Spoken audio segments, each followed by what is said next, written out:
আরেকটি যে শপথের কথা এখানে আসছে, সেই শপথটি যে নেওয়া হবে সেটা হঠাৎ করে এইভাবে ডিসিশনটা এসেছে, আগে আলোচনা হয়নি। জুলাই সনদ বাস্তবায়নের প্রক্রিয়ার মধ্যে যেমন আমরা শেষের দিকে একদম শুনলাম গণভোটে যাওয়া হবে, এটাও শুরু থেকে আলোচনা হয়নি। ঠিক এমনি ভাবে এটাও হঠাৎ করে সিদ্ধান্তটা আসলো যে সংসদ সদস্য যারা হবেন তাদেরকে দুটো শপথ নিতে হবে। এবং আমরা দেখলাম যে এখানে বিএনপি স্ট্যান্ডিং কমিটির মেম্বার তিনি ইতিমধ্যে তিনি এই বিষয়ে বলেছেন যে এতগুলো হয়ের পরে হলে হতে পারে এই শপথ নিয়ে।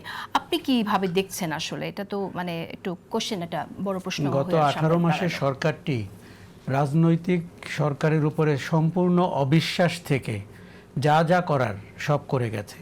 কি করে গেছে? যে আপনি দেশ চালানোর জন্য যোগ্য না, আপনি মানে ক্ষমতাশালী সরকার হলে মুশকিল, আপনাকে বেপরোয়া হতে দেওয়া যাবে না, আপনার ডালপালা কেটে আপনাকে একটা দুর্বল সরকার বানিয়ে রাখতে হবে। পুরো ডিজাইনটাই তাই। দেখুন, আমরা কেউ কিন্তু সংস্কারের বিরোধী না, এখানে আমার ধারণা রাজনৈতিক সরকারও না। এবং আমাদের সাংবিধানিক প্রতিষ্ঠান বলি, প্রধানমন্ত্রীর অপার ক্ষমতা বলি, উচ্চকক্ষ নিম্নকক্ষ বলি, সবই কিন্তু আমাদের আলোচনায় ছিল। কিন্তু যেভাবে অন্তর্বর্তী সরকার এগুলো বাস্তবায়নের পথে গেলেন, সেটাকে ভীষণ অ্যাব্রাপ্ট, পক্ষপাতিত্বমূলক এবং চাপিয়ে দেওয়া মনে হচ্ছে। এটি তো কোনো ভালো তরিকা না। আলী রিয়াজ সাহেব যেমন করে শেষ দিন বললেন দুটি শপথ নেবেন, আমার কাছে মনে হয়েছে এটি তো কখনো আগে বলেননি।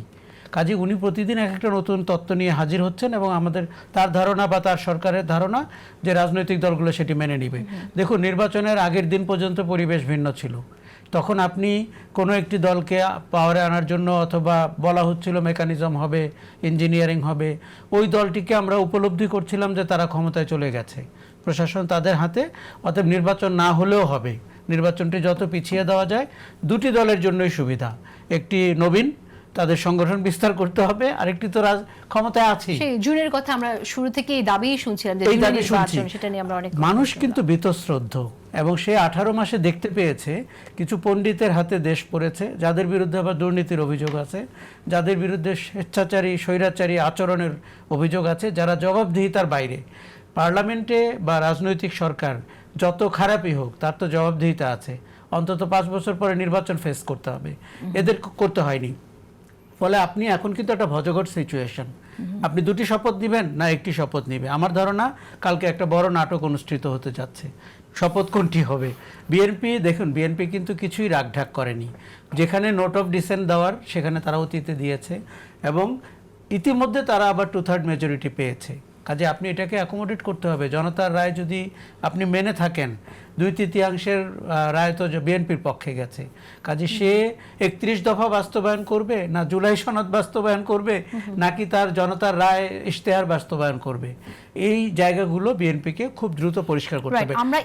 আমার ধারণা বিএনপির উচিত হবে সাহসী এবং বোল্ড স্টেপ নেওয়া, এই অর্থে যে পণ্ডিতরা কিন্তু 50% দেশ ছেড়ে চলে যাচ্ছেন অথবা যাবেন। কাজে বিএনপিকে এই দেশে থাকতে হবে। আর বিএনপির কাছে মানুষের প্রত্যাশা কিন্তু যারা সরকার গঠন করছেন আকাশচুম্বী। কাজে আপনি ল অ্যান্ড অর্ডার কী করে ঠিক করবেন? এই যে মবরা যারা বিভিন্ন জায়গায় বসে আছে, শাহবাগ থেকে প্যারিস, আপনি এদেরকে কি করে নিয়ন্ত্রণ করবেন? মানুষ রাস্তাঘাটে আর কিচ্ছু দেখতে চাচ্ছে না। আর এই বড় বড় তত্ত্ব কথা রাজনীতি নিয়ে দেশের কি আর কোনো ইস্যু নাই? পলিটিক্যাল ইস্যু, সাংবিধানিক ইস্যু, রাষ্ট্র চালনা ছাড়া আমাদের ভাত কাপড়ের ইস্যু আছে। এই রোজার মাসে ইফতারি কিনবে কোত্থেকে? সেই জায়গা থেকে প্রশ্ন আসে যে আমরা এই বিগত সময়ে ইন্টারিম গভর্নমেন্টের সময়গুলোতে যতবার আমরা বিভিন্ন আলোচনায় দেখেছি, এমনকি রাজনীতিক দিয়ে মধ্যেও দেখেছি সংস্কার নিয়ে যত আলাপ হয়েছে, সেই জায়গা থেকে কিন্তু সরকারের মনোযোগ যতটা থাকা দরকার ছিল law and order situation, economic সিচুয়েশনে হয়তো যার যার জায়গা থেকে কাজ করেছে আমরা প্রশ্ন করে শুনতে পাই, কিন্তু আসলে কি পেয়েছি সেই প্রশ্নটাই আমার মনে হয় রয়েই গেছে। আমি একটু বিরতির পর মিনিট বলি, সরকারকে আমি মবের পক্ষে দাঁড়াতে দেখেছি, মব ঠেকাতে দাঁড়াতে দেখিনি। সরকারকে যত চমক দেখাতে দেখেছি বিনিয়োগ নিয়ে, এবং কারো একজনের প্রেজেন্টেশন দেখে সবাই আহু করছিল, এগুলো গুলশান এভিনিউতে যে কোনো স্টুডেন্ট পারে, এক্সিকিউটিভরাও করতে পারে। বিনিয়োগ তো আপনার আনতে হবে। তার জায়গায় আপনি কি করেছেন? বিদেশি শক্তিগুলোর সাথে একের পর এক চুক্তি করেছেন। এই ম্যান্ডেট এই সরকারের ছিল না। সমস্ত গণবিরোধী চুক্তি একটা নির্বাচিত সরকারের ঘাড়ে চাপিয়ে দিয়ে অন্তর্বর্তী সরকার বিদায় নিচ্ছে।